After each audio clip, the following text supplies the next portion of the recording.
আসসালামু আলাইকুম, কেমন আছেন আপনারা সবাই?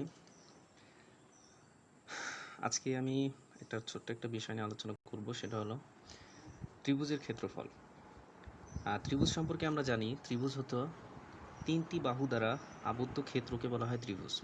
অর্থাৎ নাম শুনে যেটুকু বোঝা যাচ্ছে সেটা হচ্ছে ত্রিভুজ। ভুজ মানে হলো বাহু, ত্রিভুজ তিনটা বোঝায়। তবে সেই তিনটা বাহু সীমাবদ্ধ ক্ষেত্র তৈরি করতে হবে। যেমন এটা একটা, দুইটা আর তিনটা মিলে একটা সীমাবদ্ধ ক্ষেত্র তৈরি করছে। যেমন এইটা, এই একটা বাহু, এই একটা বাহু আর এই একটা বাহু, এখানেও কিন্তু তিনটা বাহু আছে, কিন্তু এটা কিন্তু একটা সীমাবদ্ধ ক্ষেত্র তৈরি করে নাই, এটা একটা জায়গা তৈরি করে নাই। কারণ এর প্রথম বাহু আর এর শেষ বাহু এদের কিন্তু এক জায়গায় মিলিত হয় নাই। তার মানে প্রথম বাহু আর শেষ বাহু একসাথে মিলিত হতে হবে, যেমন এইটাতে আছে। তাহলে ক্ষেত্রফল বলতে এখন বোঝায় কোন একটা জায়গা, সেই জায়গাটুকুর পরিমাপটাকে বলা হচ্ছে ক্ষেত্রফল। আর এই ক্ষেত্রফল হলো দুই মাত্রার, অর্থাৎ সেটা হবে টু ডাইমেনশনাল। টু ডাইমেনশনাল বলতে আমরা কি বুঝি? সেটা হলো যেমন দৈর্ঘ্য বা প্রস্থ, এই বিষয়গুলো হলো এক মাত্রার। যেমন এটাতে একক থাকে শুধুমাত্র এক, যেমন শুধুমাত্র মিটারের উপর পাওয়ার হলো 1। যেমন আমি বলি এটার একটা লাঠি বা এই কলমের দৈর্ঘ্য কত? 5 মিটার, না 5 মিটার না, 10 সেন্টিমিটার। এখন সেন্টিমিটারের উপর পাওয়ার 1। কিন্তু আমি যদি বলি এই কলমের পৃষ্ঠতলের ক্ষেত্রফল কত, তাহলে কিন্তু আমাকে বলতে হবে কলমটা হচ্ছে এত বড় লম্বা আর কলমটার ক্ষেত্র এইদিকে চওড়া আছে এতটুকু। যেমন এই কলমটার ভিতরে যদি আমি কলমটাকে যদি অর্ধেক করে কেটে ফেলি, তাহলে কিন্তু এই জায়গাটুকু হবে লম্বা কিন্তু একই থাকবে, কিন্তু চওড়াটা কিন্তু একটু কমে যাবে। তখন কিন্তু ক্ষেত্রফলের একটা পরিবর্তন আসবে। এই জন্য এটাকে ক্ষেত্রফলের জন্য টু ডাইমেনশনাল বলা যাচ্ছে। তখন এর একক হবে মিটার গুণ মিটার, তখন এর একক হয়ে যাবে মিটার স্কোয়ার। আমি অন্য এককে যদি নেই তখন হয়ে যাবে সেন্টিমিটার স্কোয়ার, হয়ে যাবে তখন ফিট স্কোয়ার, আমি যেটাতেই নিই। এখন ত্রিভুজ বিভিন্ন রকমের হতে পারে, যেমন সাধারণভাবে তিনটা বাহু দ্বারা হচ্ছে, আবার অন্যভাবে হতে পারে যেমন যদি তিনটা বাহুই সমান হয়, এই যে এরকম, তখন এটাকে বলা হবে সমবাহু ত্রিভুজ। যখন তিনটা বাহু সমান না হয়ে শুধুমাত্র দুইটা বাহু সমান হবে, যেমন এই একটা আর এই একটা, এখানে এটা এ, এটাও এ, কিন্তু 3 নম্বর যে বাহু সেটা হবে আলাদা। কিন্তু এখানে ছিল কি, এটা এ, এটা এ, এটাও এ। এটা হলো বাহুর দৈর্ঘ্যের ভিত্তিতে। আবার কোণের ভিত্তিতে ত্রিভুজের আবার ভাগ আছে, যেমন হতে পারে সমকোণী ত্রিভুজ। যেমন যে ত্রিভুজের একটি কোণ 90 ডিগ্রি, অর্থাৎ এই যে একটা কোণ 90 ডিগ্রি আছে, সেই কোণকে বলা হয় নবকোণ এবং ত্রিভুজটাকে বলা হয় সমকোণী ত্রিভুজ। আবার যদি এমন হয় যে একটি কোণ 90 ডিগ্রির বড়, অর্থাৎ এটা স্থূলকোণ, তখন এই ত্রিভুজটাকে বলা হয় স্থূলকোণী ত্রিভুজ। আর যে ত্রিভুজের কোনোটাই 90 ডিগ্রির বড় না, সবগুলোই 90 ডিগ্রি থেকে ছোট, তখন এই ত্রিভুজটাকে বলা হয় স্থূলকোণী ত্রিভুজ। তো সমকোণী ত্রিভুজ, স্থূলকোণী ত্রিভুজ, এর ভিতরে ক্ষেত্রফলের থেকে এই যে সমবাহু ত্রিভুজ এবং সমদ্বিবাহু ত্রিভুজ, এই ধরনের ত্রিভুজের ক্ষেত্রফল বের করাটা অনেক ইজি। তো প্রথমে আসি ত্রিভুজের সাধারণ যে ক্ষেত্রফল সেটা নিয়ে আলোচনা করি। তো ত্রিভুজের সাধারণ ক্ষেত্রফল হচ্ছে ভূমি গুণ উচ্চতা, হাফ ইন্টু ভূমি গুণ উচ্চতা গুণ উচ্চতা। মনে করেন এই একটা ত্রিভুজ এ বি সি, এখানে ত্রিভুজ আছে, এই ত্রিভুজের ভূমি মনে করলাম এ, আর এই ত্রিভুজের বাকি দুটা বাহু বিসি, আর এ বিন্দু থেকে বিসি বাহুর উচ্চতা হচ্ছে এইচ। তখন এই ত্রিভুজের ক্ষেত্রফল হবে হাফ ইন্টু ভূমি মানে হলো এখানে এ, আর উচ্চতা মানে হলো এইচ। এটা হলো একটা সাধারণ ত্রিভুজের ক্ষেত্রফল। কিন্তু আমার যদি এই উচ্চতাটা তো যদি দেওয়া না থাকে, তখন আমার কি করতে হবে? যদি উচ্চতা দেওয়া না থাকে, তখন আমাকে বাকি দুইটা বাহুর মাধ্যমে বের করতে হবে। তখন এই ত্রিভুজের ক্ষেত্রফলটা হয়ে যাবে, তিনটা বাহুই মনে করলাম দেওয়া আছে, তখন এটা বের করার আরেকটা সূত্র আছে, সেটা হলো রুট ওভার এস মাইনাস এ, তার আগে একটা এস গুণ হবে, কিন্তু এস মাইনাস বি, আরেকটা হলো এস মাইনাস সি। এই ক্ষেত্রফল বের করতে একটু সময়সাধ্য।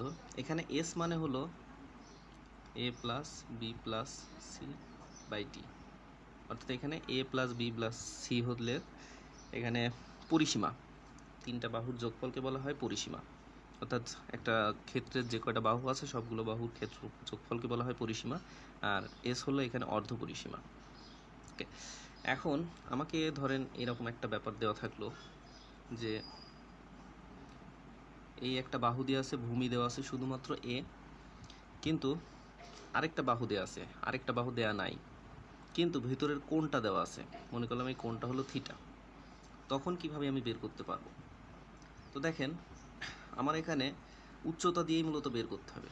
তো এখানে আমি উচ্চতা ধরে নিলাম এইচ। এই উচ্চতা যদি এইচ হয় তাহলে আমার এখানে সামান্য একটু কাজ করতে হবে। সেটা হলো, আমরা জানি সাইন থিটা ত্রিকোণমিতির একটা, তো সাইন থিটা সমান সমান লম্ব বাই অতিভুজ।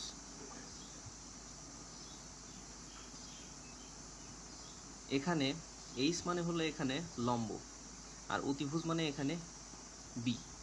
তাহলে এখানে লম্ব হচ্ছে এখানে এইচ, আর অতিভুজ হচ্ছে এখানে বি। আমার এখানে এইচটা বের করা দরকার, আর বিটা আমি জানি, আর এখানে থিটাটাও আমাকে বলে দেওয়া আছে।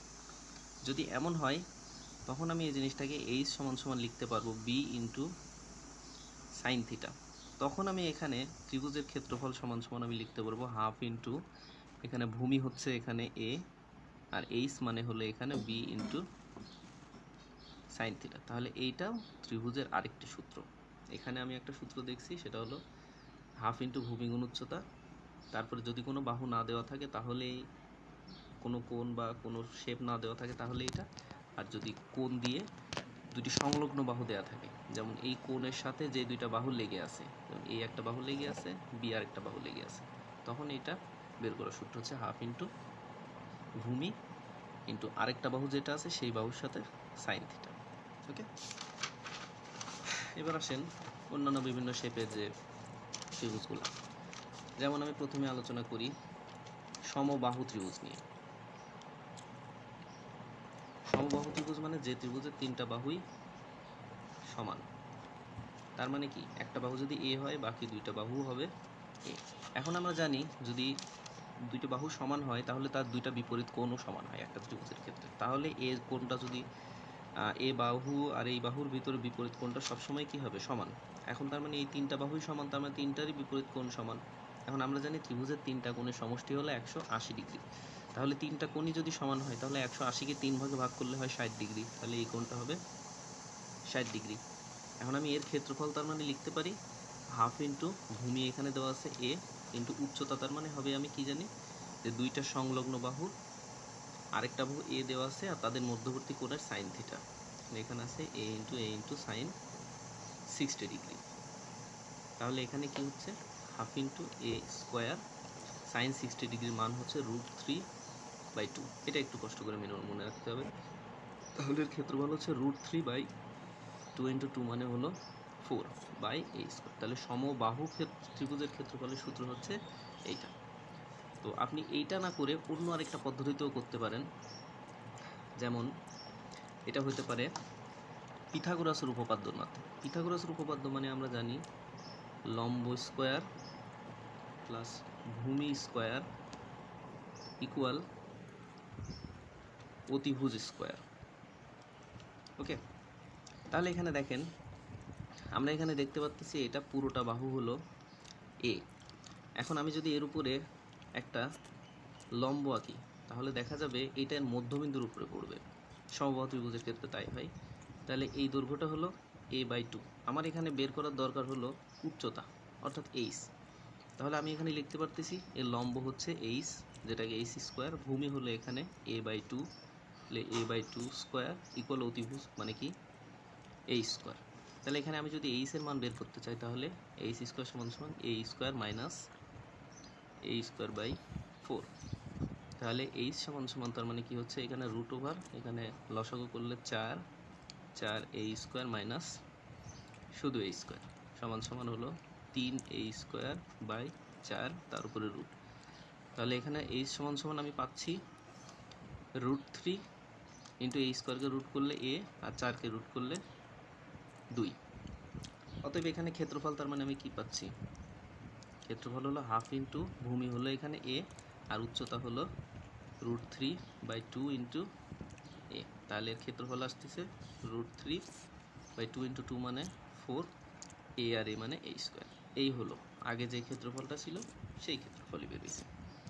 তাহলে এই হলো আপনার সমবাহু ত্রিভুজের ক্ষেত্রফল। এখন আসেন এই ধরনেরই আরেকটা দেখি, সমদ্বিবাহু ত্রিভুজ। সমদ্বিবাহু ত্রিভুজ মানে একটু আগে বলছি আমি যে ত্রিভুজের দুইটা বাহুই সমান, আরেকটা বাহু অসমান।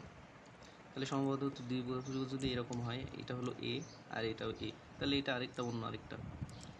সমবাহু ত্রিভুজের ক্ষেত্রে আমরা বলতে পারছিলাম তিনটা কোণই হবে সমান এবং সেই তিনটা হবে 60 ডিগ্রি, কিন্তু সমদ্বিবাহু ত্রিভুজে আমি এটা বলতে পারি না। তার কারণ এই বি বাহুটা দেখা গেলে এখান থেকে এইটুকু আরও বড় হয়ে গেল, তখন দেখা যাবে কোণটাও বড় হয়ে যাবে। আবার এটা ছোট হয়ে গেল, বাহুটা বিটা ছোট হয়ে গেল, তখন কোণটাও ছোট হয়ে যাবে। সুতরাং এর কোণের মাপটা আমি দিতে পারি না। তার মানে আগে যে আমি এই পদ্ধতিতে করছিলাম, এই যে এখানে এই পদ্ধতিতে এখন আমি করতে পারবো না। তাহলে আমি এই যে এখানে যে দ্বিতীয় পিথাগোরাস উপপাদ্যের মাধ্যমে করলাম, এই পদ্ধতিতে করি। তো আমি যদি এর উচ্চতাটা h ধরে নিই, তাহলে এর অর্ধেক করছে, যেহেতু এই কোণটা যা আছে এর মিড পয়েন্ট দিয়ে এটাও ছেদ করবে, সুতরাং এটাকে আমি দিতে পারি b/2। তাহলে আমি এখানে লিখতে পারি লম্ব স্কোয়ার প্লাস ভূমি স্কোয়ার, এইচ স্কোয়ার প্লাস ভূমি মানে এখানে b/2, তারপর স্কোয়ার ইকুয়াল অতিভুজ স্কোয়ার মানে a স্কোয়ার।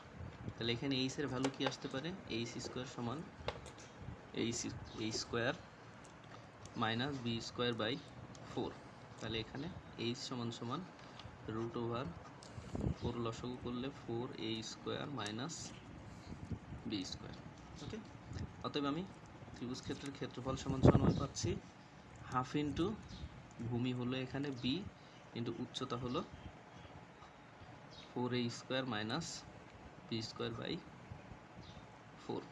এখন 4কে রুট করলে হয় 2, তাহলে 2 × 2 মানে 4, তাহলে b/4 into √4a² minus b²। তাহলে এই হলো সমদ্বিবাহু ত্রিভুজের ক্ষেত্রফল।